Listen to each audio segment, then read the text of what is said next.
So, with my heart singing, it was time to show the world that a new era in motorhoming had begun. We roll. There we go.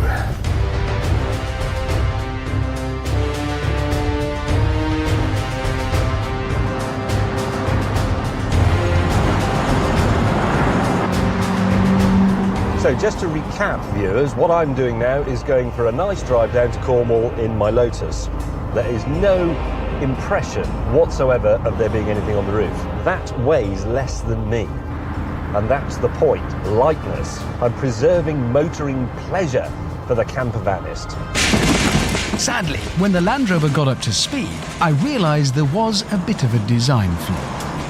In modifying this particular example, in cutting away the bodywork to create this, I have left a slight gap sort of all around here. And there is quite a draft. It is quite chilly. Mind you, compared to Jeremy's design flaw... Oh my God! No, this is terrifying! I can't begin to describe what this feels like. It's okay, wallowing quite badly. I asked James to pull in behind and assess the gravity of the situation, but he wasn't much help.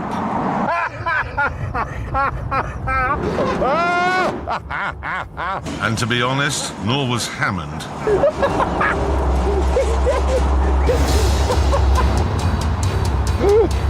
I've cocked up. I know I've cocked up. Oh, hello, Brits. Jeremy, did you make a note of how tall it actually is? No, I didn't. Yes. He hasn't got a clue. Oh! As Jeremy screamed his way onto the A303, all was well in the Lotus. I know people have a bit of a downer on Lotus and believe that they're hideously unreliable, but really, there's absolutely nothing wrong with this car, apart from a little bit of electrical infidelity. And the clock. I mean, it works, but only the minute hand works, so I know it's 2:45, I just don't know what it's 2:45 to. Okay, I'm going to operate the heater controls now. Land Rover heaters are, not their best feature, if I'm honest. That's on full. I can't feel it at all. In the leaning tower of Citroën, I was starting to relax a bit. She's very pretty. She just liked it. She wouldn't like to go in Hammond's because that's stupid.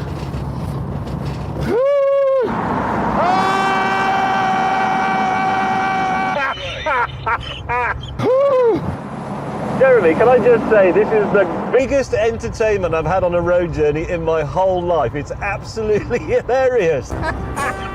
It wasn't hilarious, though, and since Hammond's cottage was now suffering from subsidence, we pulled in for some bodging. Hammond? Yeah. We've done 20 miles. Oh, so yeah, this I know. way, we'll have to stop 9 times to rebuild your shed before we get there. In a matter of moments, I'd mended the Citroën's trellic attachment. The problem was the air was hitting this massive slab here, forcing the whole car back and lifting the front wheels off the ground. So I've taken out this window. The air will now go in there, and then I've removed the rear door so it can come out here. 20, 30. Oh yeah, that's just massively improved it.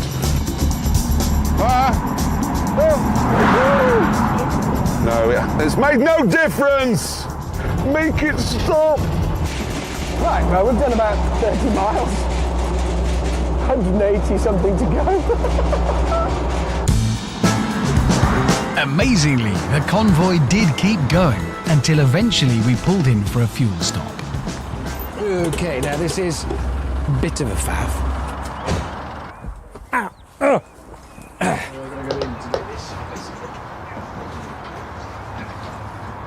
Hammond? Yes! I may have made a mistake. Where? Well, I added this escape chute so that I can go from my aeroplane fuselage into the back seat of the car. Yes. Which is here. It's very good. But I've covered up the filler flap. Oh my God, Jeremy, no! No. What? Seriously, you're going to hit it. Yeah, that's quite close. Yeah, but unlike your two cars, ready? Oh, yes. Yes! Soon, refueling was underway. Here we go.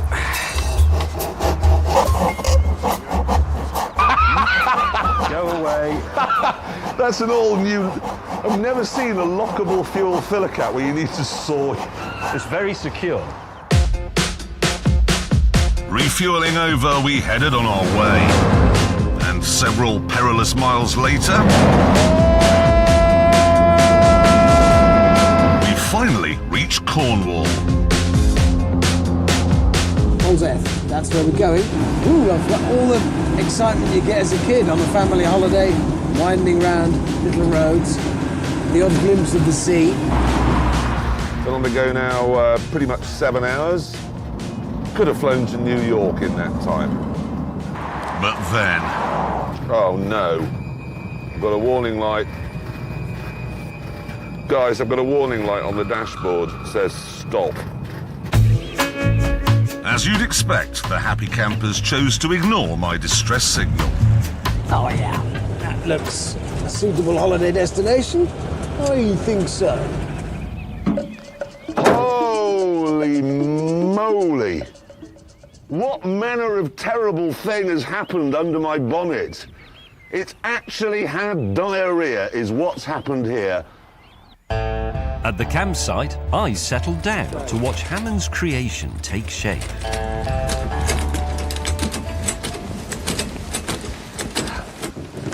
Yeah. Oh yeah.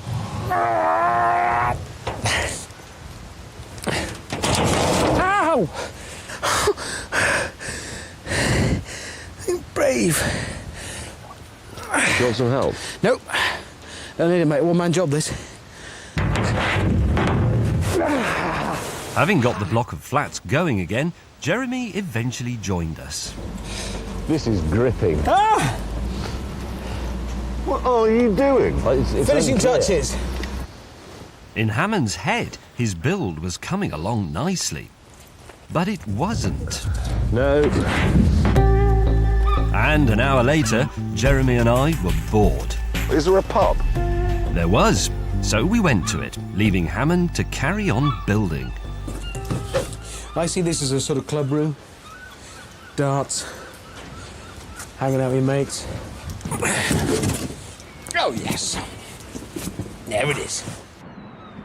Shall we order Hammond something? I'm thinking of the beer battered fishes, pea puree, tartar sauce and real chip. Don't like beer, I don't like better than I don't like fish. He doesn't like fish. He doesn't eat fish. He doesn't fish, No. I know he doesn't eat fish. He might eat a free-range egg.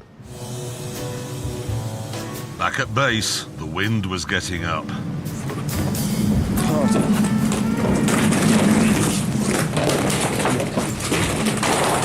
That bit's slightly too short.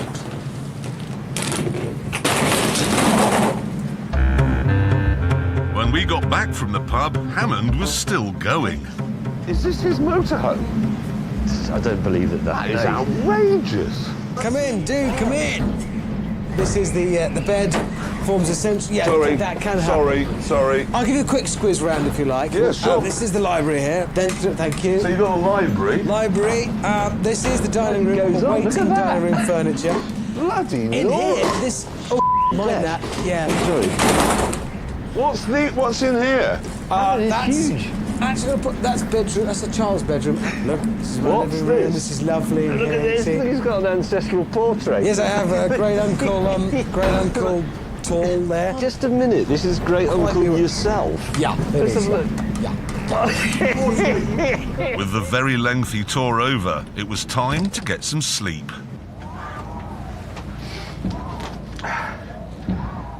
These are my night clothes that I like to wear. Oh, there we go. Oh. No! Still, could be worse.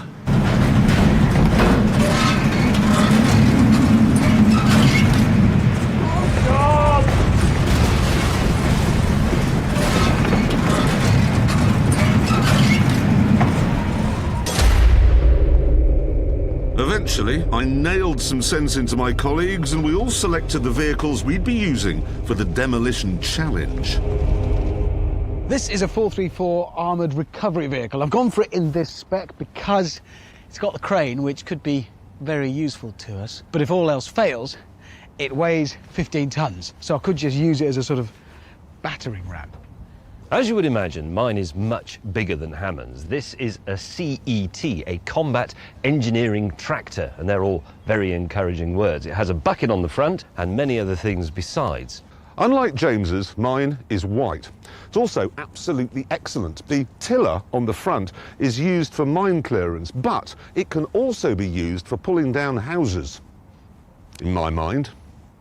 What? Why is it white? United Nations. Yes, this very vehicle has just come back from the Middle East where it cleared 100 anti-tank mines.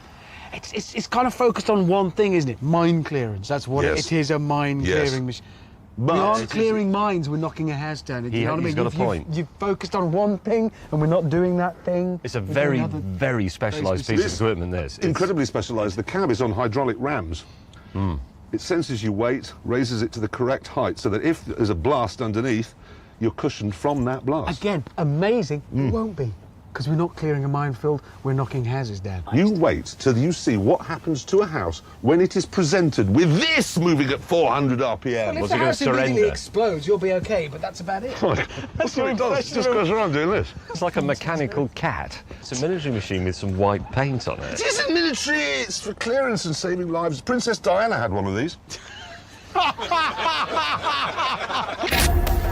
The location for our Demolition Challenge was the Christian Fields housing estate in Kent. Each team would have to knock down 6 houses, and the professionals rocked up on the day with a selection of conventional equipment that we knew would not work. As a result, they would be humiliated by Team Top Gear.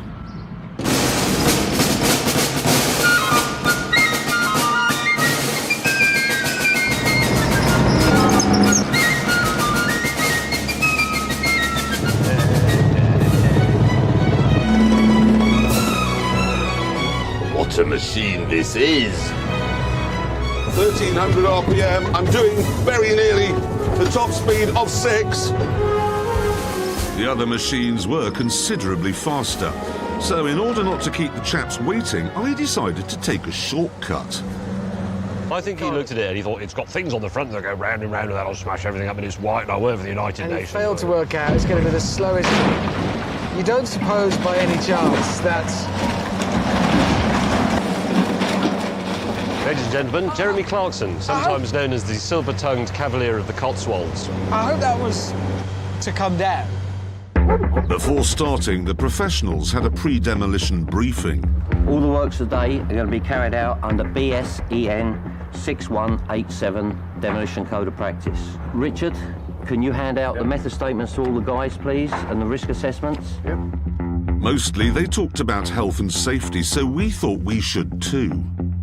Best go Don't for it. have an accident. Don't have an accident. If you do have an accident, remember, it was an accident. Briefing over, we got on with discussing the job. Why don't you do those, James? OK. Hammond, you do the cream ones, and I'll do this lot. That makes sense? So that's 2 houses each then, effectively. Effectively 2 houses each. With all the complicated maths out of the way, it was time to begin.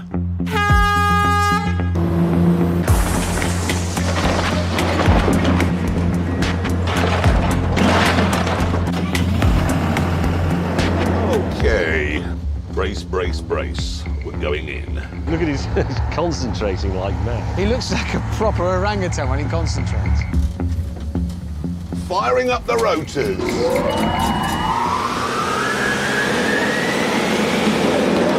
Oh, God!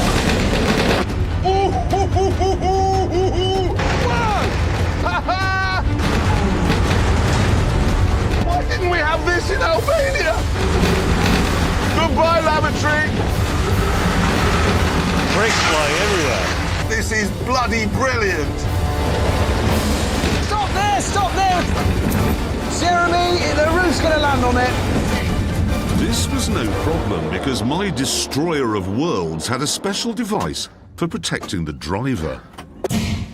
Is that a remote control for that? Yes, it is. You can actually drive the whole thing from that. Yes. From there? Yes. Do you know how to? No. But how hard can it be? Oh my God! Now stand back a bit. Really? No, Do you think? Idea.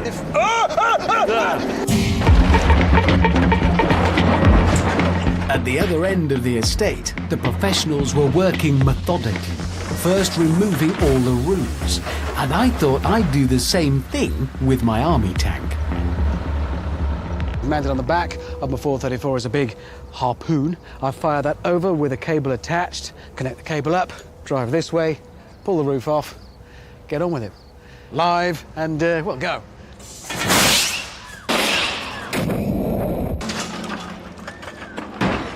Brilliant. Let's begin. The grappling hook will catch on the roof. That's it, it's caught it now.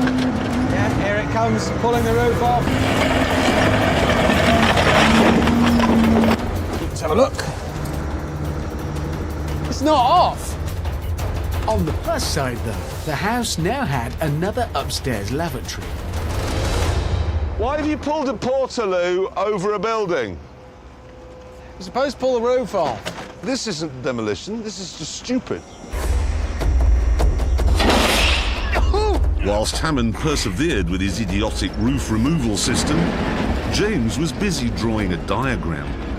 The four walls are precast pieces of concrete, and then in the middle we have this, which is the chimney breast. And then there are steel RSJs running across, like that. Everything else in between is just wooden floorboards. So if we knock out that bit there, which is holding all of the house up, the roof and everything else will fall into a neat pile in the middle. My plan involved pulling the chimney breast out using both my winch and the sheer power of my combat tractor. But it was hard to concentrate with the orangutan around. It's got a mind of its own. Having got in everyone's way, he then started throwing massive lumps of road over the houses and into the next street.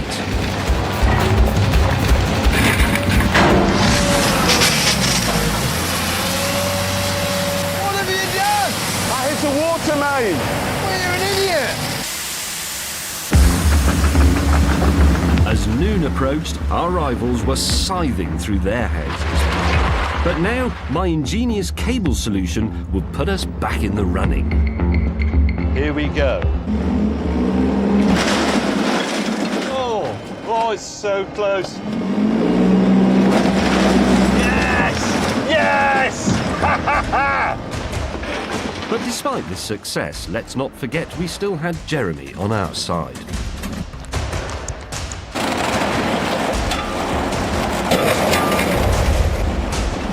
I've lost control completely now. In the spirit of teamwork, I decided to clear up his rubbish while Hammond set about finishing off my house. Right, I need to give this the beans. Let's not mess about here. In we go.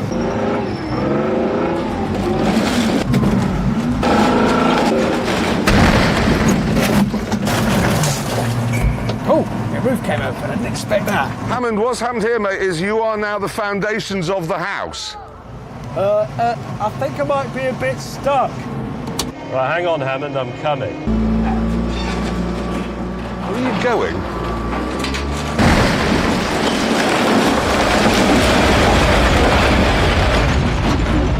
Oh dear. That felt nasty. What happened then? James crashed into the corner of the house and now basically you've got a whole house on your head. Engine running. May then winched Hammond's tank out, but Hammond himself was still trapped inside. Happily though, because I'd finally house-trained my machine, Walkies. Yes, good digger. I was able to mount a rescue. Bad digger.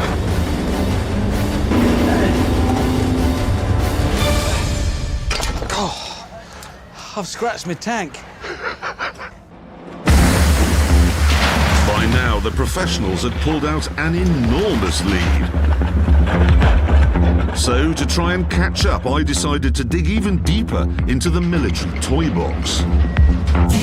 Guys, What on earth is that? I'll put some explosives in the house. You might want to stand back, as I'm now going to do the long walk.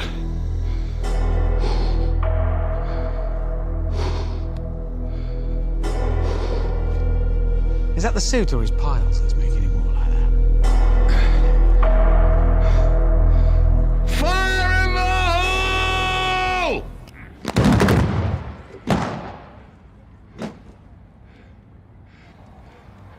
You've only blown the bloody door off! After that failure, we decided just to use our machines as battering rams. Come on, let's just get this job done.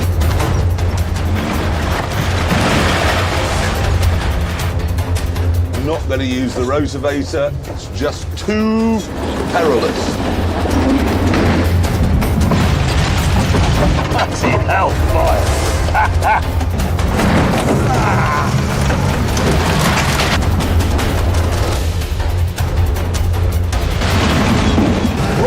Here we go. Finally, we were really getting somewhere. Attack!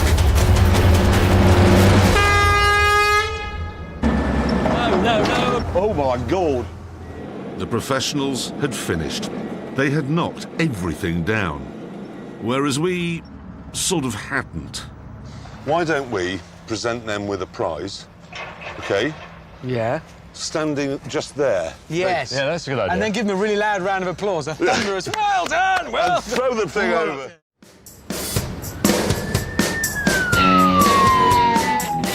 Before being allowed on the road, each of our cars had to face a government inspection to make sure they were road legal. Hammond sailed through no problem at all, and so amazingly did Maze.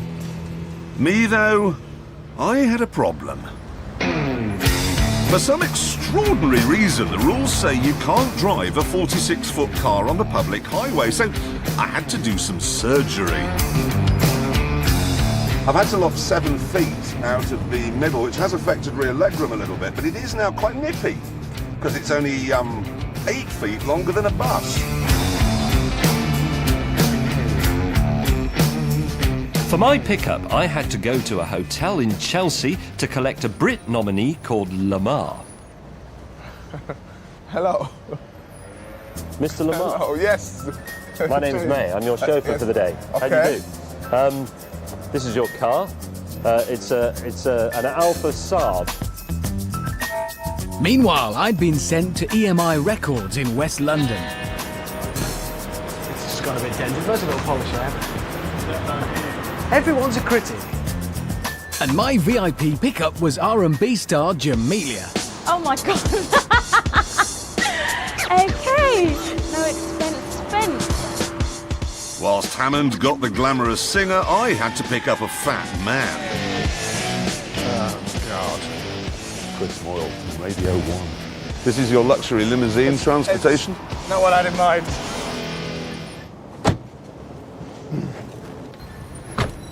Right. Here we go. Sit back and relax. Oh. Why is it done?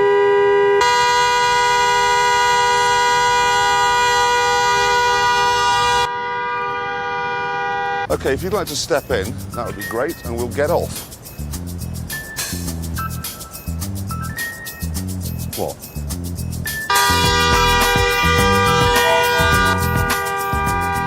This is the intercom. Yeah. You press that button if you want to talk to me. If it starts to rain, don't press it because you'll get electrocuted.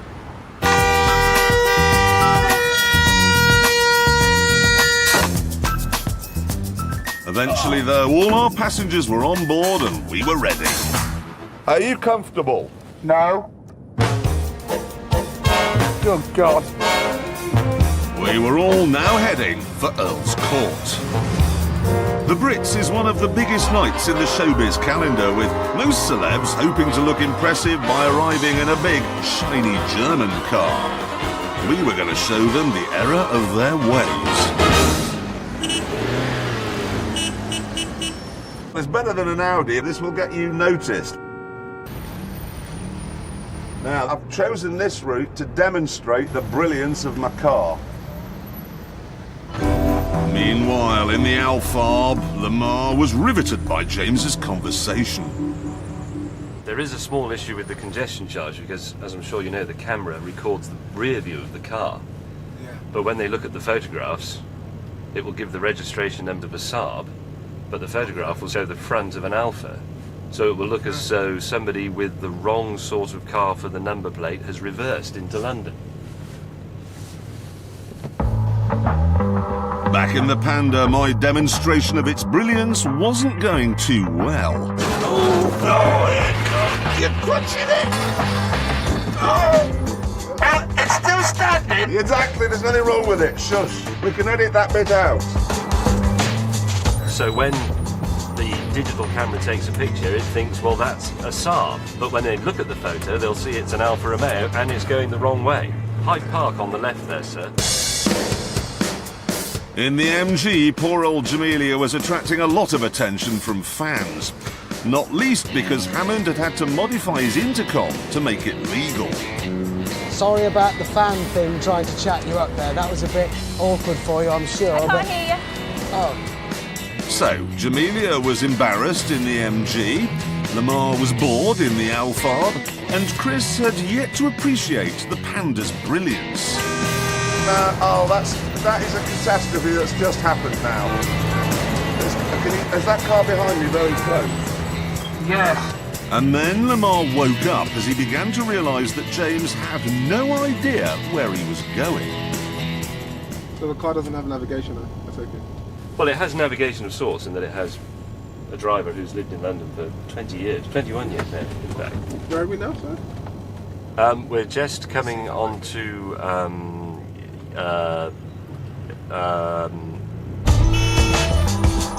To distract Chris from the fact that we were almost constantly stuck, I engaged him in some musical small talk. I once went to Earl's Court in 1976, saw Bad Company there. Simon Kirk, he did a drum solo like you wouldn't believe. It was now 6 o'clock. Lamar was supposed to be at the Brits in half an hour and James was miles away, stuck in the side streets of central London. Actually, if you don't mind, sir, this is sort of where I need your help. Okay. Because the reason this car will go round these very small corners is because you can steer it from both ends, but I'm afraid I'd have to ask you to sit in the Alfa Romeo and steer.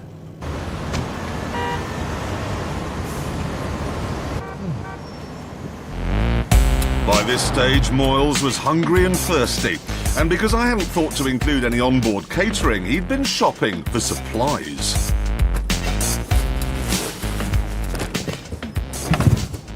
What was that? I was getting on my seat. Oh, so I thought someone had run into us. Turn left. Right. Left?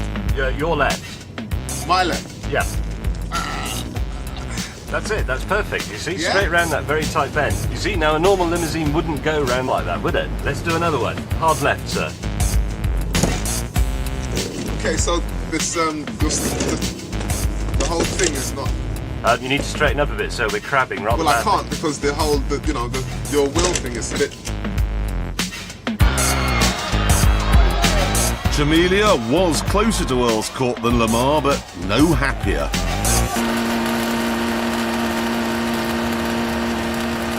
The accelerator's stuck open a bit. But if you think about it, I had to link it to the back of the car. It's hydrogas suspension and the clutch and the brakes, all of it. Oh, hang on. That doesn't sound good.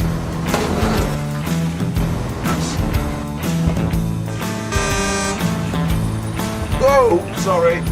Road closed. I've got to go right. And then it got worse. That's not gone well, has it? Where are you going? You're going that way. Right. Sorry. Oh my God! Richard, you're the worst driver! Sorry. That's the famous Harrods department store on the left. Earlier when I was talking about circles, That's what I mean. Harrods, seen it twice. Don't really need to see it a third time. The bus couldn't back up and I was stuck on a double mini roundabout. I can't make this turn, Chris, at all. Where are you going? Whoa! Sorry. Thank you. There, we're clear. Right. Earl's Court was now just minutes away. What was that noise? At the Brits, the world's media were waiting for Jamilia's arrival. I still don't think you appreciate the complexity of linking up a rear-engine car when you've stretched it. Please, Richard, just let me get out of here! No, red carpet it is for you. I'm so embarrassed! And she wasn't too pleased with my clever exit solution. No, on the other side! On the other side! Sorry about the ladder thing, the steps weren't ideal. Whilst Jamilia regained her composure, I checked on the others. Jeremy, how you doing? Not well. It's what? It's in two pieces on the Lily Road. It's broken in half. I'm sorry not to be more supportive. Sorry, Chris.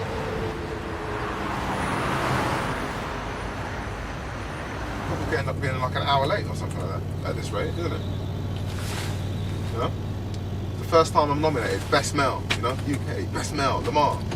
Surely, sir, in the music business, it's fashionable to be quite late anybody. Nobody ever turns up on time, do they? There's fashionably late and there's stupidly late, you know? I can only apologise, sir, but it's... I don't want to hear anything. Just, please, just get me there. Well, there's 5 minutes to go. May is hopelessly lost. Jeremy's car has split in half. That means, by default, if nothing else, I am the winner! Yeah! Hammond may have been gloating, but I wasn't out of the competition yet.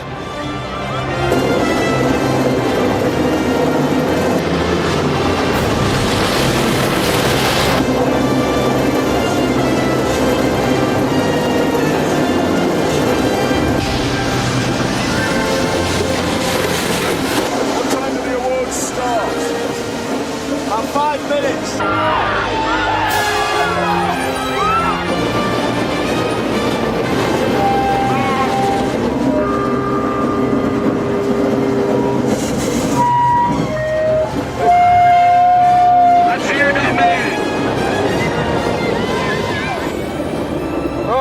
Wait. Right. Don't dignity. Okay. Your arrival. Dignity, yeah.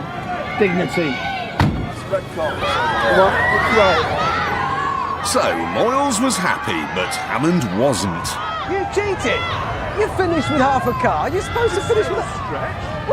I got the man here. Meanwhile, in a car somewhere nowhere near Earl's Court, Lamar, acknowledged as one of the gentlemen of pop, had had enough.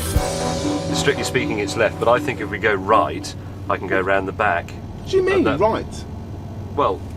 Right, why? You just said, no, listen, you just said go left, right? Well, most people would go left, sir. So why don't we just follow what most people do? Because I think if we go right... No, are you doing this intentionally now? This action is just stupid. This is just... Are you a jerk? No, this is what have you come to mess up my day? You've picked me up, you've driven me round and round in circles in London, been past Harrods 100 times now. Left, you're telling me to go right. I'm not taking this anymore. Just open this damn door. I think Find out loud. Stupid door doesn't go. Have it. Get it.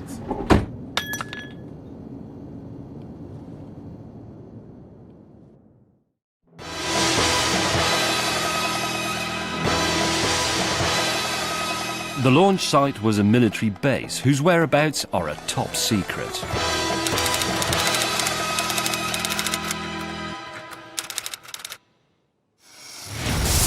The build began, and soon the main fuel tank was assembled and attached to the launch pad, together with the solid rocket boosters. These parts contained the 8.5 tons of rocket power that would take the Reliance up into the heavens. Here's what terrifies me. As it is here on that, let's be honest, bit of scaffolding. Yeah. Just the tiniest, like that's Birmingham or that's John and Groats. Look, it's fine. It's held down with some old concrete blocks and some straps that you use to hold furniture down in a removal van. That's perfect. Right, there must be something useful we can do somewhere. As it happened, there was. We were sent off to dig a bunker for Steve, the model airplane pilot who would glide the Reliant in. But that wasn't easy, because the launch site is littered with unexploded bombs. Thank you for choosing a precision metal detector. With your metal detector, you can hunt for coins, relics, jewellery, gold and silver just about anywhere. Does it say bombs? No. James had bought his metal detector at Argos. So I got myself some serious body armour.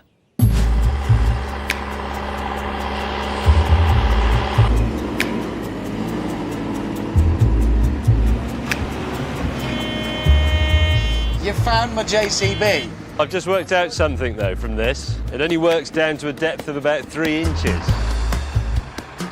As it turned out, it all went rather well.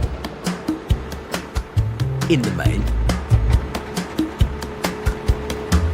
Look what he's done. You Philistine. Finally, our bunker was finished. So that's it then. Good. With Steve now fully protected, we went back to the launch site, where there was good news. Bang on time for its date with Destiny, the Reliant Robin had arrived.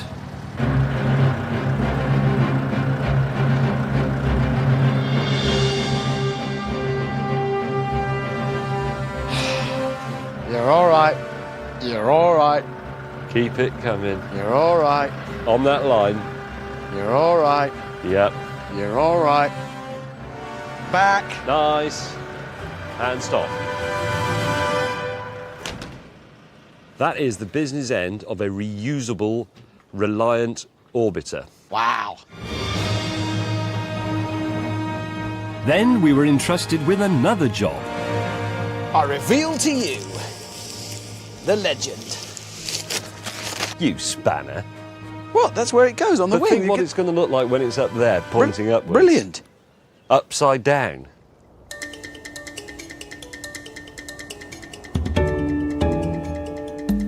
As night fell, the most delicate and risky part of the operation began. Attaching the Reliant space orbiter to the rockets and fuel tank.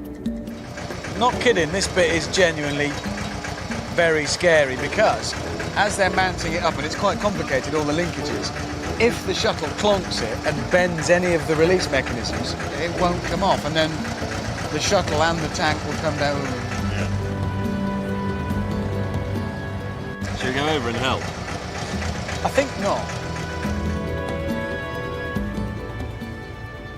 Did you hear that really un-NASA thing he said just now? What? Right, come on lads, let's get this Robin.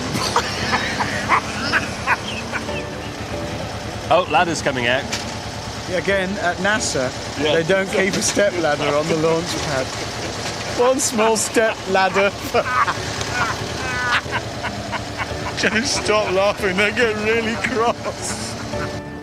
Finally, the Robin was attached and the completed space shuttle made for a truly awesome sight. Everything was looking good. But later, in our suite at the local Ritz Sheraton, I was a worried man. Hammond, What? what do you think the chances are of it actually working? It'll work. It's just that, you know, when we do these big things, they usually end in some sort of massive disaster. I'd quite like this one to work.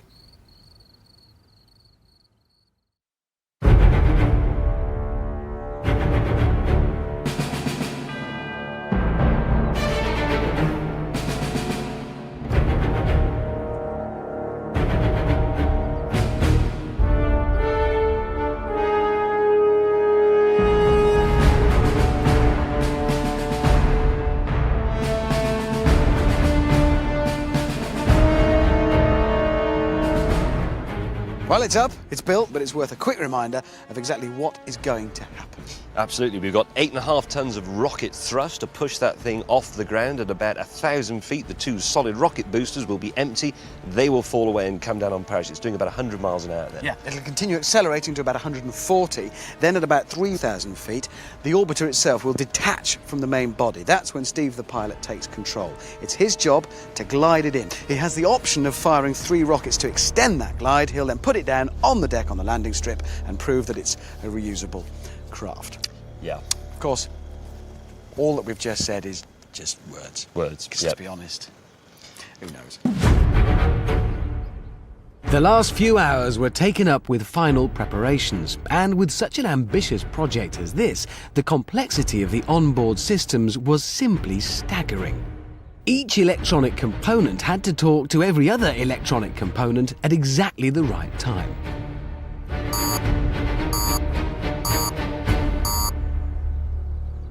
There have been 1 or 2 delays. Most of these are of an electrical nature. There's a long wire leading from launch control down to the rocket, and unfortunately that had a break in it somewhere. James, a cow ran through it. Yeah, OK, but that's all sorted. We are now fueling the bird.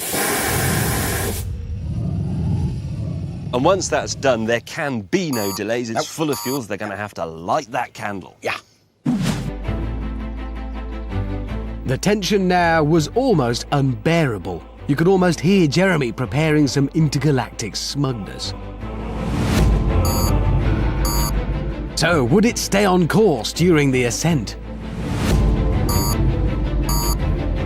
Would the rockets and fuel tank detach? And would Steve, who by the way had refused our kind offer of a bunker, be able to pilot the Robin down safely?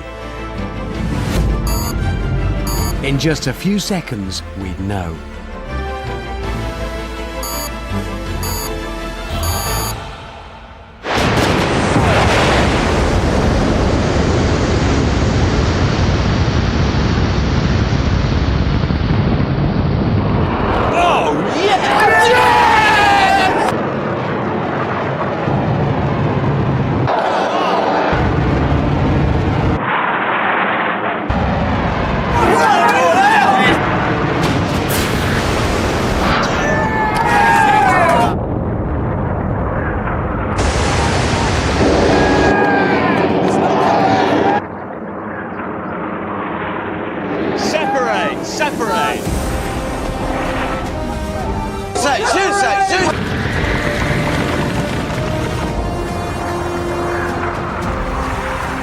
Separate! 12 1,000! Separate! Right!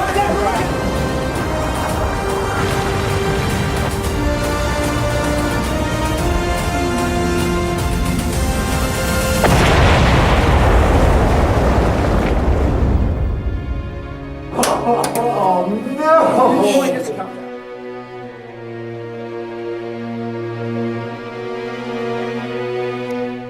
That's why.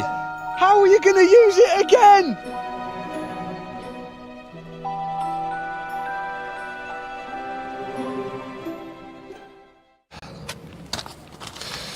As you can see, the Stig's Datsun is now parked on a 1-in-3 hill. Yes, it is being held, no problem at all, by its handbrake. You will now park your cars there, put them in neutral, apply the handbrake, get out, you get £100 if it stays where it is. Well, it's a simple test. Yours is pointing in the right direction. You go first. It is steeper than you think. It is very steep. Actually, it is a bit steeper than it looks. Right, stopped on the foot brake. Ooh, would you get out of that now? No. His foot's still on the brakes, look. I'm not sure. What's she doing? That's the quickest I've ever seen him move. How's that? You're there. £100. Thank you. What a machine, the mighty princess. Yeah, genuinely pleased about that. Watch this. Yeah, I'm going to. I was feeling confident about this test. All I had to do was get to the stopping point. God, it is steep.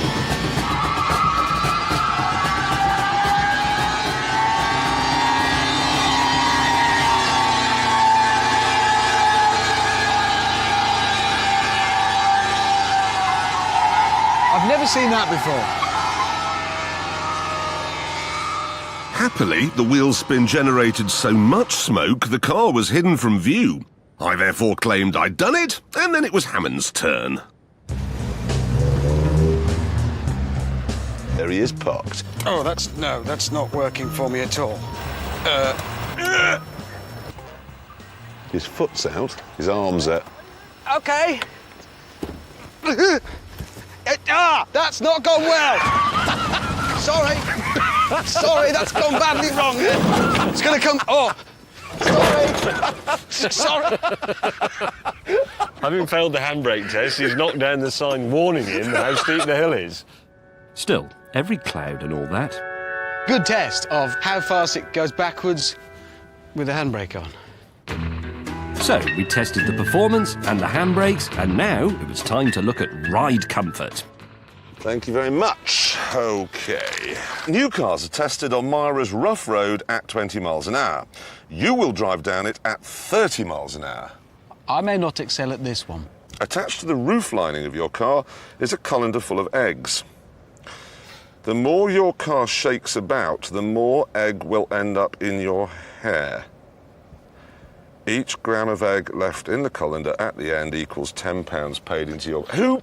This is the well-known industry egg test. Who thinks of this stuff? There's no egg cap rating, is there, for new cars? Euro egg cap. Yeah. We also learned that we'd lose money for any pieces of trim that were dislodged by the savage cobbles on Myra's rough road. Oh, God, it's rough. Here he comes. Yep. Ah! Got egg in my eye, got egg on the wheel. It's a warm day as well, let's be honest. Oh, and the glove box has gone and the radio panel. Look at that suspension working away. How's he looking? Eggy. It was like a spaniel that's crashed into the back of the head. Ah! What's happened to you? I got covered in eggs. Where's your colander? Above my head. How much Where of the the hell egg? did you think it was? Could have been worse. Pretty Not much much. all No, of no, it. there's... How many were there? 5 eggs, and there's There's a bit left in the bottom. The only thing that slightly worries me looking at you... Is that one of my eyes is welded together with egg? No. That doesn't worry me at all, no. This is the most comfortable car here. Yes, it is. Which meant that with my sport suspension, I was likely to become a human omelette. Right, there. Oh! Accelerate up to 30 miles an hour. Good. Oh, my God, that glove box is gone. It honestly isn't looking as bad as your car. It is now looking as bad as your car. Not enjoying it at all. It's gone down my neck. Oh! Also, it just it's came coming off. off. It's Oh, the the bumper. bumper. It's not going well. Ow! Please just break. No! Oh, sunrise is gone. I was working out the other day how many classics Led Zeppelin... I mean, classics like Stairway... Oh, dear. It wasn't even worth measuring the egg residue, because I'd lost so much money for bits falling off. Door mirror. Glove box lid. Oh, and this funny thing. Oh, that's 3. 3, This. 4, And that. 5, Technically that. 6. I fired up the Rover. It does that. I've got more on the front. Why is well, that? because mine was... They could only mount it on the... Because I have to sit further forwards than you, because I'm short. That's what it is.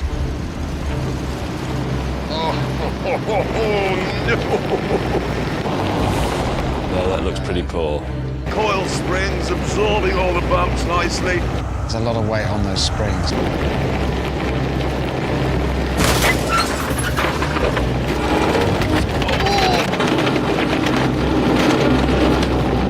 That was the door. Having fun? Still, I'd only lost one thing. 2 things. Sun bleached and... What you need to do is find a bit that's not been exposed. British Racing Green was an official colour. No worries. Except I desperately needed to wash my hair. Oh, Oh, get off, Jeremy! That's disgusting. I don't know which is worse. What I've just done is I've wiped my hair on a seat that's 30 years old and has had some Midlander's bottom on it. So I borrowed Myra's wet weather skid pan. Yeah, now I'm drifting and washing my hair. It's a world first. You're drifting, I'm drifting off. We'd tested speed, handbrakes and ride comfort. But there was one more thing. I was told to weld my door back in place and report with the others to the Top Gear test track. In dry suits.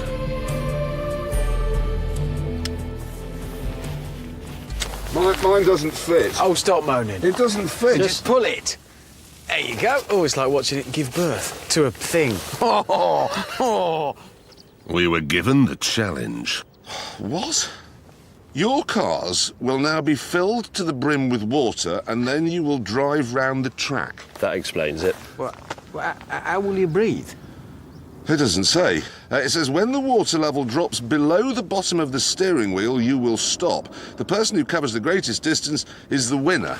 Yeah, the water will come out of all the panels that don't fit properly. Yeah. So the quicker the water comes out, the less well made it is, and the shorter distance. The speed side of it as well, because if water can be gushing out, you've got a really fast car, you'll go miles.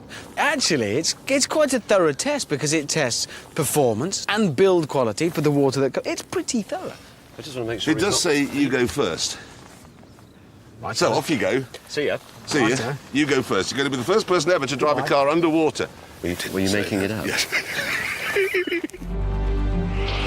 The cars would be filled by fire trucks, and to make sure they didn't leak so badly that they couldn't be brimmed with water, the doors were sealed with gaffer tape. You could have used warm water. It's freezing. Oh, there's 30-odd years worth of fag ends and fluff coming up on top. Look at it going up the window. It's fantastic. Oh, I can hear him. Yeah, go. The extra weight did blunt the dolly's performance.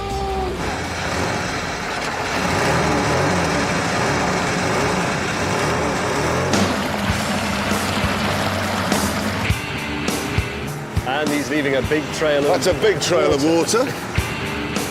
Fortunately, because the water came out so quickly, I was soon able to pick up some speed. Now, one of the things they were saying is that the weight of the water is so immense that as you go around the corner, it could slosh over to one side and roll over.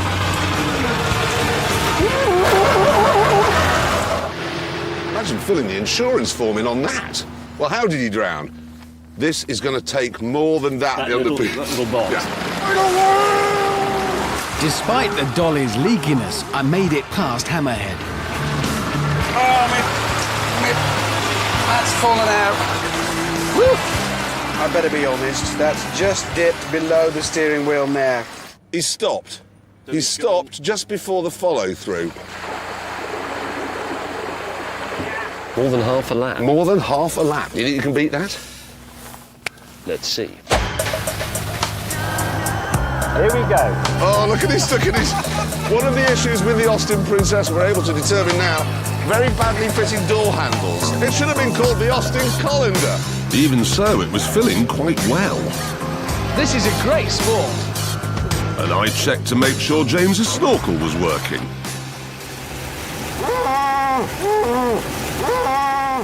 And go! Wow, look at the speed! I'm not sure if you can hear that. Because the other great thing, of course, is James still has no idea how to drive around this track. He never does power tests. Yeah, he's done it right, he's doing it right. About at the same speed Terry Wogan went round it.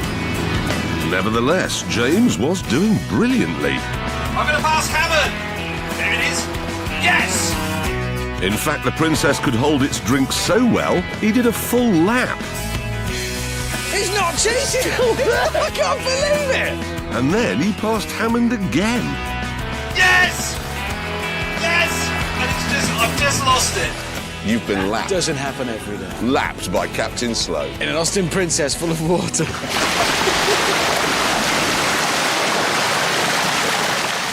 Right, bring on the Rover. Yeah. the water thundered in. This is quite cold now. And came straight out again.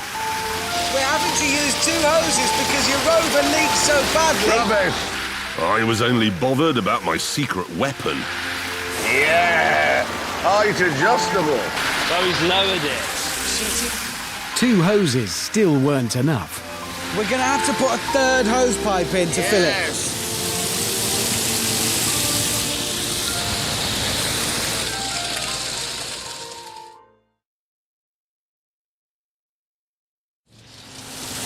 Jeremy, it's not filling up.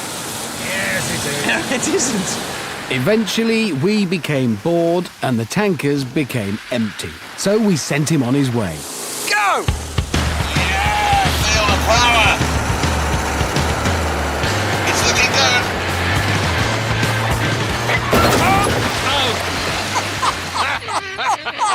The damn doors come off. That's quite a big panel gap you've got there. That is quite a gap. You lost that badly. You lost Last that. place, mate. In that test.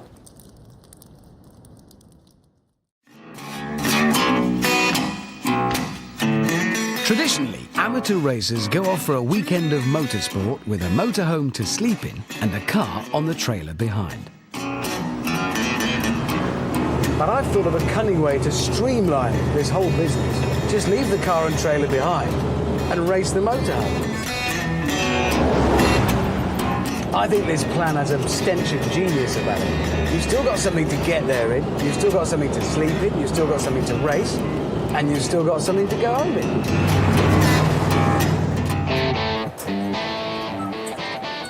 To test this theory, I've come here to Essex Raceway in Essex. Home to banger racing, stock car racing, and from next year, the British round of the Formula One World Championship. This is my motorhome, a Ford Midas. Nice. Now let's meet my fellow competitors in their mobile motorsport racing living quarters. In the Mitsubishi L300, we've got touring car star Matt Neal. In the Toyota Lightace, we've got touring car star Anthony Reid. In the Chevrolet, we've got touring car star Tom Chilton. In the left-hand drive Fiat Ducato MV70 Globetrotter, we've got touring car star Matt Jackson. And in the Transit, we've got Desperate. So, we have all sizes and shapes of luxury motorhome here, and all manner of engines and power outputs. And that's good, because it leads to the one thing you want most of all in motorsport: unpredictability. And the unpredictability doesn't end there, because motorhome racing brings with it a whole new set of tactical decisions. You see, the governing body of motorhome racing states in the official 2007 rulebook that you must prepare your motorhome for racing the night before the race. Once the sun goes down, you may not make any further changes. Which leaves you with a dilemma. Do you strip it out and endure a terrible night's sleep that means you're not on form for the race?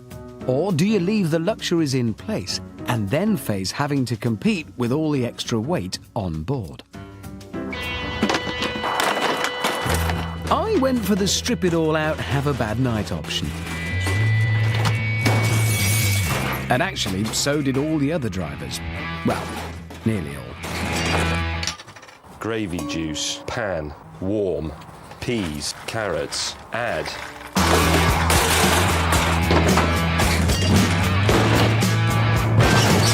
Finally, everything was ready. That's a pie. For next day's big race. Night descended over Essex.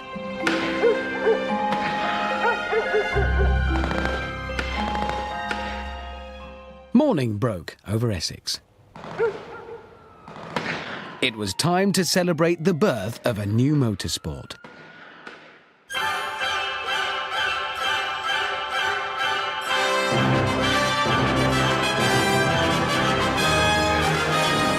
Great day for a race, this. Friday the 13th.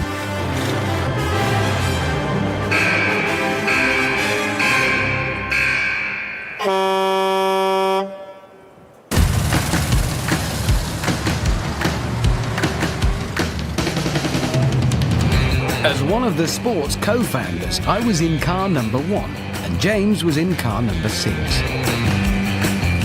it in, feed it through the apex. There's quite a lot of understeer occurring.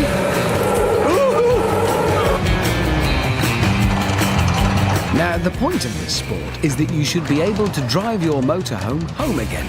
So the rules are simple. 15 laps and no body contact.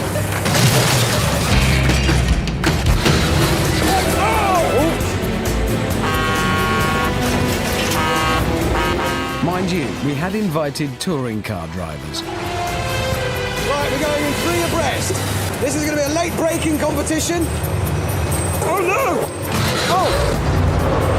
I've just seen the door of the kitchen unit on the track, and that doesn't happen at Silverstone.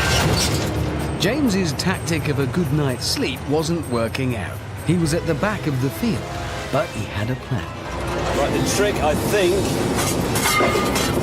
is to take a slow but inside line so that as they get carried away, I can sneak through on the left-hand edge. The little red Toyota had no bulk and no power, but he was plucky, and we respected that for a bit.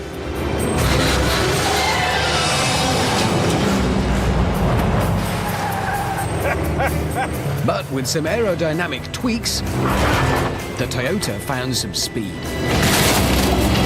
No, the Toyota's gone through!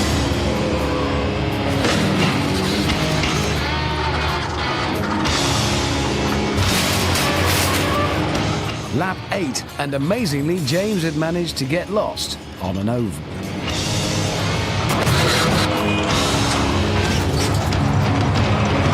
On lap 10, I lost a bit of structural rigidity.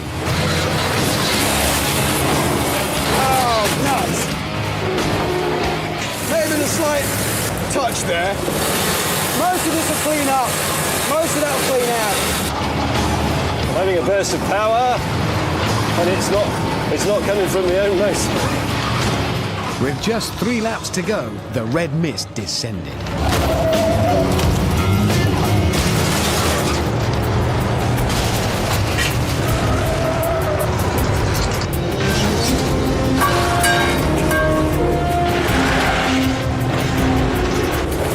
Luckily, my structure was still holding.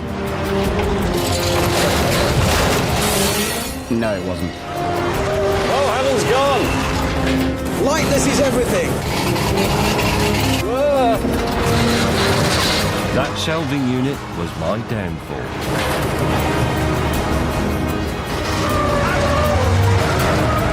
Oh, right on my inside line! On the checkered flag, the little red Toyota was first, and I came home third.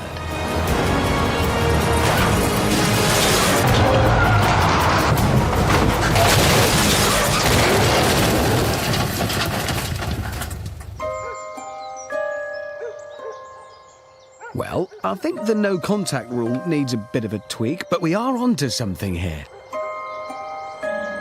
Like I said, you turn up in one vehicle, you sleep in it, you race in it, and then you drive it home.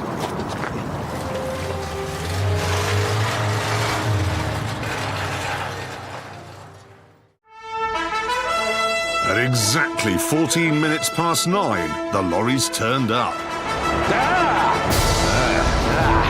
Yeah, brilliant.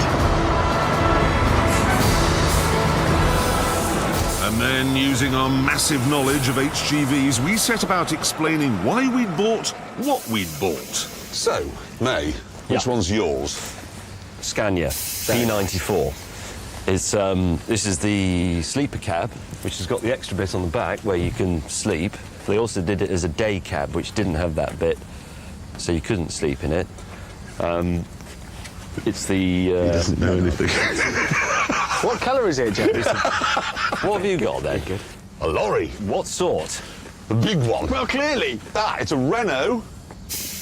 And what makes this one interesting is that the cab sits on top of all the engine. So it has a flat floor. And that means... The floor's flat. It's easier to fit the carpet. Come on then, Hammond, show me what you've got. I have this. What is it?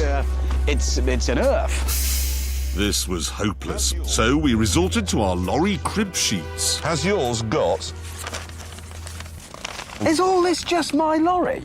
Let's be honest. 12 litre straight six. Go. 11 litres. I mean, it's not as big, but it's still pretty big. 9 litres. But the thing is, all right. Did you just buy a shed? Yours is tiny. It is ridiculously small. That's a Caterham of the lorry world that you Yes. Right. That's a And the Caterham point of that is... Well, there's bound to be a speed You test. think your lightweight... It's a Lotus 11 lorry. litre lorry... Yeah. No. Not that.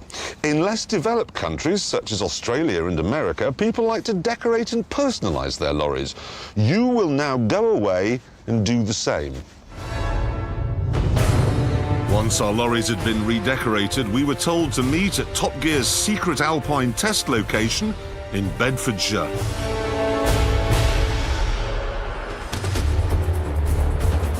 Richard had tried to make his lorry look more American by fitting a bonnet, which was actually a dog kennel. James had gone for a gay and friendly Indian look, and I hadn't. Damn it. So, time for the next challenge. OK, you must now demonstrate your lorry driving skills by power sliding your trucks around... I presume it means that skid pad. What's the point? You can't power slide lorries anyway.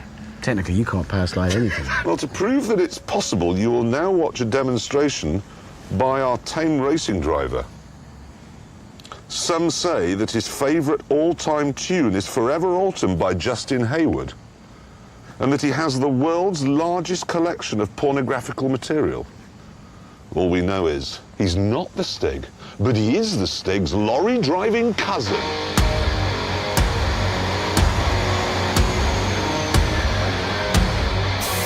Look, he's got a lorry driver's son. Oh, sunburn. I see, yes. Whoa! He's really as big as American Stig. Big Stig? Yeah. Rick Stig climbed into his tuned man and set off. Look at this! That's just fantastic! I love the smell of burning rubber in the morning when it's coming off. That is power sliding now. Look at that! He's doing the donut! His tyre's gone. His tyre has... Run for your lives! Run for your lives!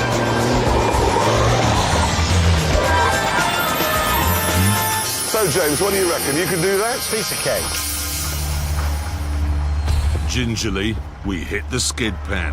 Yeah, now, you see this strip I've put here, I can't really see where I'm going.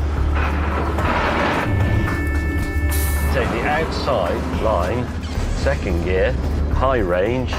Now, power sliding, it's easy in a car. Turn in, no power on. No, that's not gone as well as I'd hoped. Here we go. Slide! Come on, you're a racing truck. This is what you should be good at. Oh, my bonnet! Driven over my own bonnet. Left foot braking, there's the answer. That didn't work, so I gave it more welly. And that really didn't work. No! No! Ah! Yeah, I'll do some of that. Doesn't work. Meanwhile, in the Renault... Come on! Spin! Ah! Shit! Ah! Ow!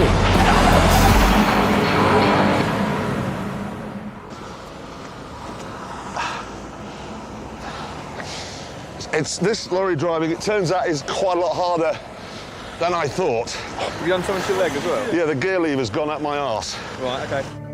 After the gear lever had been removed from Jeremy's bottom, we moved on to the next challenge. There's lorry driving things. I've lost the suspension link had just come off. On your leg? No, on the lorry. You will now drive to Millbrook's high-speed bowl. Ah, you see, I told you there'd be a speed test. But first, you must hitch up a trailer and then get there via the Alpine handling course. God, that's hundreds of miles. No, it's not. No, it's here, you idiot. It's just over there.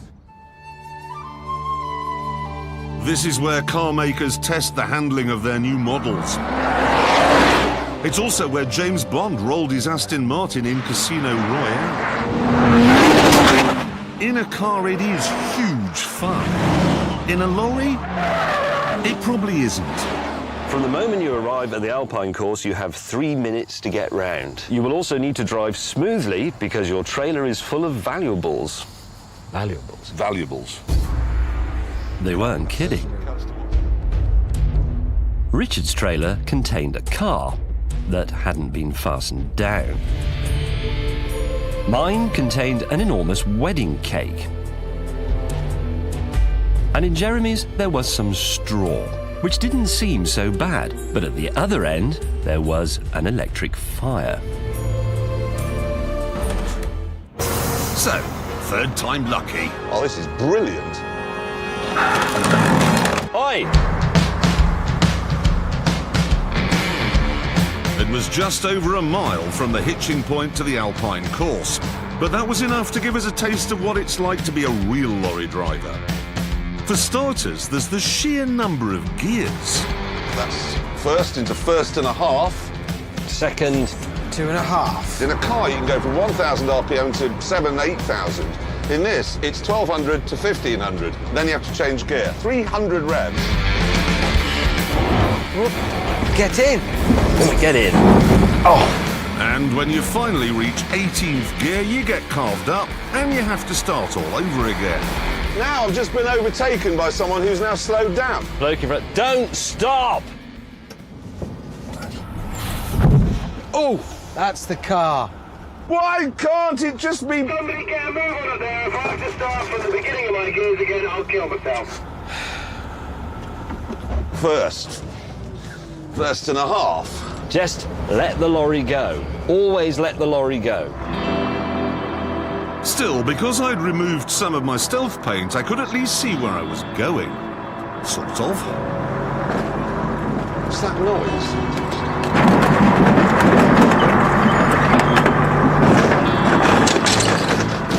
Jess is making a right hash of that. You clipped a car. Whose car? Don't know, but they will notice. We then took a wrong turn and ended up on the road where they test vehicle suspension. That wasn't such a problem for me in my sprung cab. But as for Hammond... I'm worried I may be bounced out of the cab. Eventually, we arrived at the start of the Alpine course, which also meant our first encounter with a hill. Jeremy, you've only got 2 feet. Every time I come off the brake, in order to get onto the throttle, which you have to do, it rolls backwards. About 8 inches.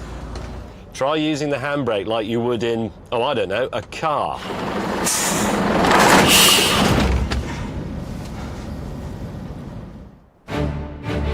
The twists and turns of the Alpine course were waiting for us, and eventually we got our trucks lined up on the start line.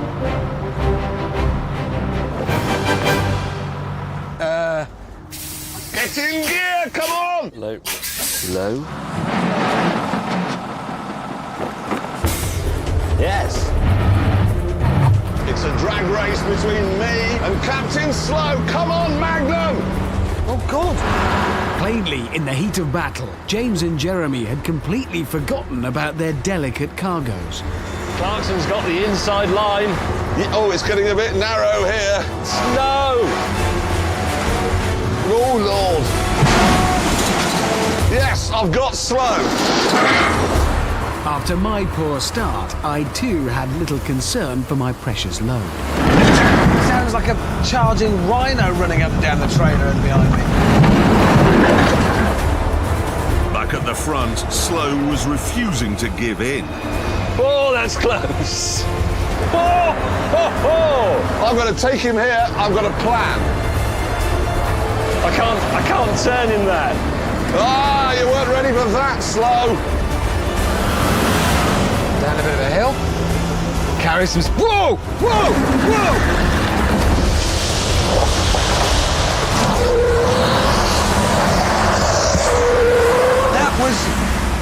I didn't want to do what I just did. I'm in the lead! Unfortunately, in all the excitement, I forgot to change down for the steep hill. No! No! It's staying on me! No, no, no!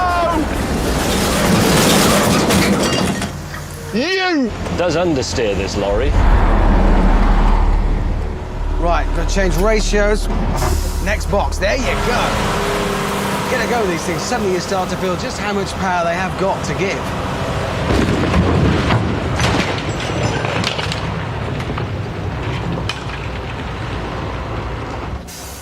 Yeah! Snap gear changes. Captain Clumsy had severed my airlines and all the brakes were jammed on. I absolutely hope James May wakes up in the morning and 10,000 insects are in his underpants.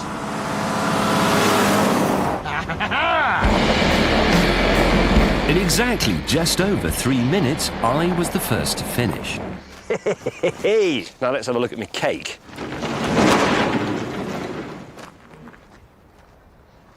Ah. That's what he hits. He is the clumsiest man in the known world. I'll just straighten it up a bit.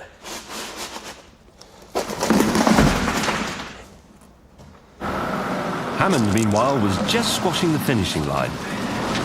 I'll be honest, I think like the headlamps, tail lamps, because I heard a clunk at that end, and then a clunk at that end, and then a lot more clunks, and then it stopped. I got smoother and smoother. Headlights are going to be smashed to bits. Then look. Yes, I know. It's bad. I'm sorry. That's worse than that. I was now on the move again and flying. Now, come on, up the hill. Is that bad for my points? Yeah. Well, more to the point, where is it? Don't know. Then Jeremy arrived. Fire! You're on fire! We got the next challenge, lads. How can we be this rubbish? This is totally... So anyway, how was your car? Car's interesting. Stolen! Yeah, it was That's what it is. I've just thought of it now. Stolen. The damnedest thing. Oh, that is actually quite bad now. Yeah, it is. That's on fire. Yeah. Yes, it's the Caravan.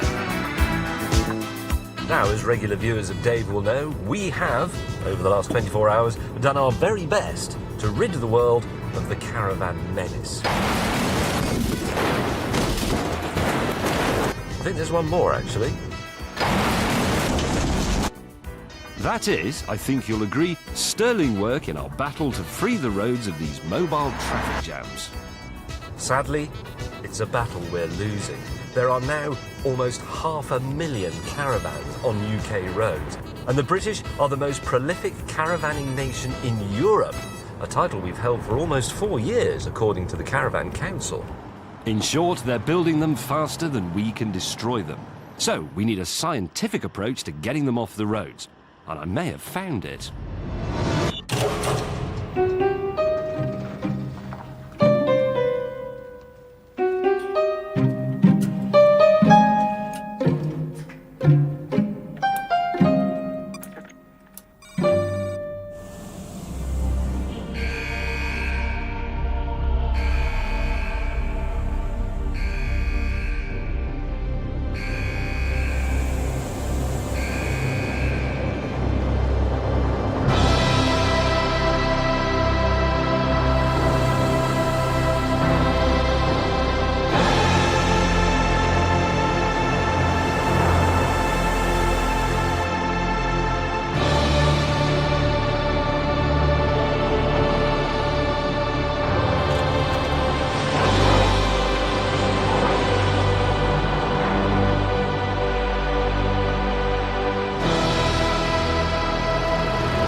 viewers, is the maiden voyage of the world's first caravan airship, and I believe this is the solution to all our problems.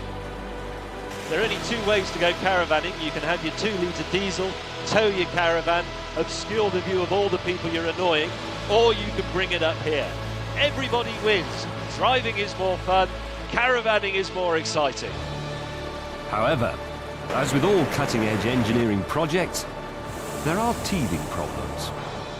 Normally, you drive along with your caravan and your car, and when you get to your caravan site, you have a car to use. Now, I don't, of course, so I need somebody to take the car to the caravan site for me. And for that, I'm calling on my old caravan-destroying mate, Mr. Richard Hammond. Yes, and because it doesn't have to lug the caravan around, it can be a nice car. This car will never ever hitch itself to a swift rapide. It's a Lamborghini, probably the least caravanish car company ever. And this is their new Gallardo Balboni. It's a tribute to Valentino Balboni, Lamborghini's most famous test driver. Now, although he wore a cardigan to work, he was a mentalist. And as a tribute to his mentalness, this particular Gallardo is the most mental Lambo there's been for a while. But more of that later, because first, I shall ring James and offer him some encouragement. Hammond, May. Hello, that thing is going to crash and burn and explode, and you'll be scattered in a million pieces across the English countryside. Oh, don't be so defeatist. Anyway, listen, I've got an address for you. It's Hunter's Moon Caravan Club, which is just outside Wareham in Dorset. I've made the booking, they're expecting an airship, and I'll take you for lunch by the river. Right, see you in a bit. Caravanning in a Lamborghini. I think he might actually be onto something here.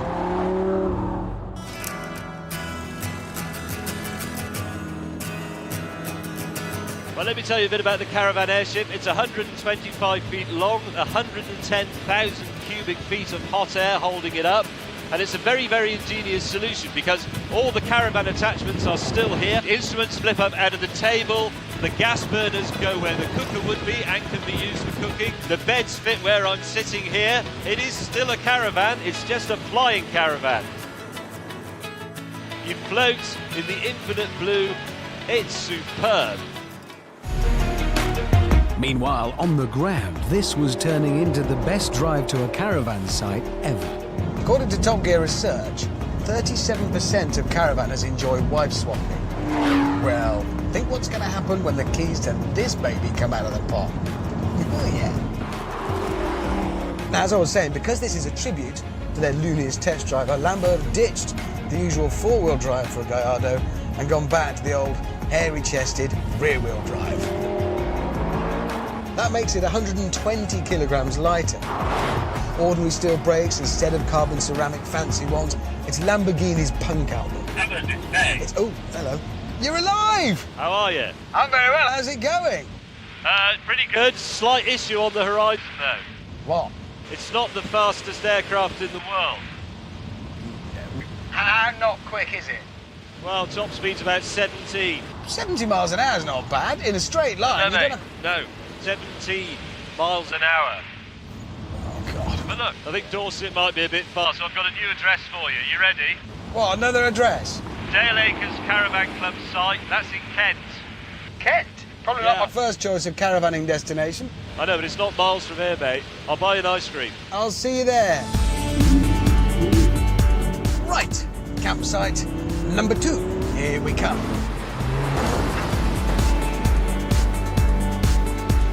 It's now time for a spot of airborne lunch. This is unquestionably the most powerful cooker ever fitted to a two-berth caravan. It's very well cooked on one side. Okay, another B road through another village. Somewhere. It's all part of the adventure of caravanning. Back to the Balboni. The thing is, the basicness just makes it better to drive. The steering feels so much quicker because there's no four-wheel drive in the way. And this gear change, the manual box, it just feels... It's like shaking hands with an old friend. The only thing that isn't basic is price. Because weirdly, this stripped out, strictly functional Gallardo costs £163,000, which is 18 grand dearer than the ordinary four-wheel drive one. So maybe less really is more. The Balboni propelled me towards our campsite in Kent. And then James rang again. Hello? Hello? Are you ringing from the grave? No, not at all. It's going marvellously up here, mate. You'd love it. There is one slight hitch, though. All right, what's up now? The performance is slightly marginal. If I get a headwind of more than 13 knots, I start to go backwards, really. What, you can't go into a wind more than 13 knots? No. What's the wind speed now? Well, it was 12. So what you're telling me is you've just been blown around Britain? It takes too long to get down to Kent, so I'm going to turn around and go the other way, up to Suffolk. Right. Anyway, listen, I've got an address for you. Why didn't you just ring up and book us into every caravan site in Britain before we left? Stop nitpicking, will you? What a Norbert. If this airship caravanning scheme of his catches on, what we'll have is the skies full of airships crashing into each other whenever the wind gets up, and then the roads full of cars crashing into each other because they have to keep turning round. OK, campsite number 3.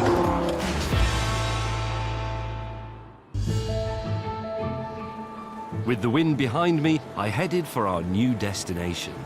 Good morning, Caravan Club. Chris speaking. How can I help? Oh, hi. I was wondering if there were any pitches available at the White House Beach Club this afternoon, please. What's your surname? May, M-A-Y. Could I just ask if you have facilities for people arriving by airship? By airship? Right, okay. Are you actually a member of the Caravan Club?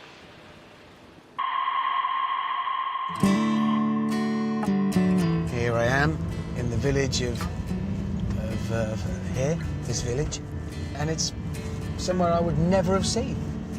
Okay, that's a really, really big tower over there.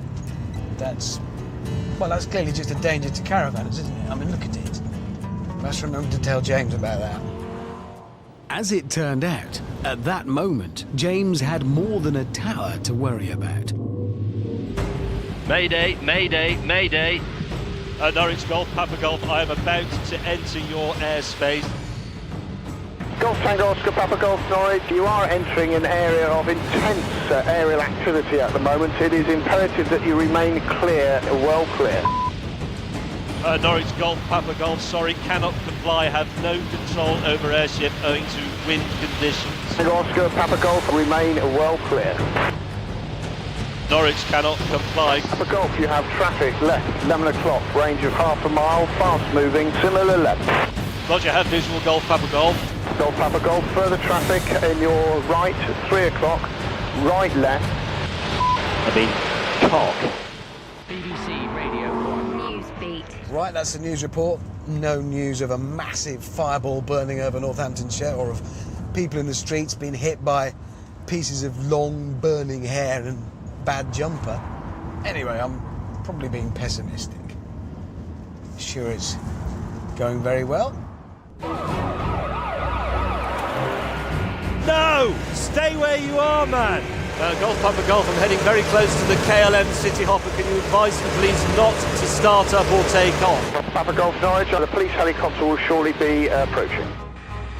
Golf, Papa Golf, police helicopter really not necessary. I will attempt to clear your zone at this altitude. Golf, Papa Golf. Please don't call the police. Norfolk Police helicopter, Oscar India 992, Golf Tango Oscar Papa Golf receiving, over. Roger, Golf, Papa Golf. Cock. Yeah, Oscar India 99, not really aware of your intentions, but you've strayed into the controlled airspace of Norwich Airport. I may be about to get a colossal aviation bollocking.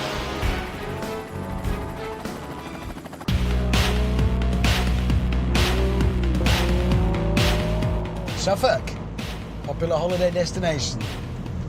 Just a few miles away now. James will have landed, set the van up, organised our little home from home, probably got the kettle on. With the wrath of the sky cops still ringing in my ears, finally I reached a caravan site. I didn't know if it was the one I'd booked into, but it'd do. Here we go for a landing you won't even notice. This is a lovely approach over the trees. Just a matter of arresting descent with little bursts of gas. What I'm actually doing here is helping to realise a dream that was held by many great men. People who envisaged the elegance and the majesty of lighter-than-air flight. Count Zeppelin, Neville Shute, Barnes Wallis, this is for them. There's a bit of drift, a bit of drifting. Oh God. Cocking Nora, this is difficult. Gas, gas. It's going down! No! Keep it upright. I may be going sideways slightly. Mayday! No! Oh, bloody hell, stop! Stop!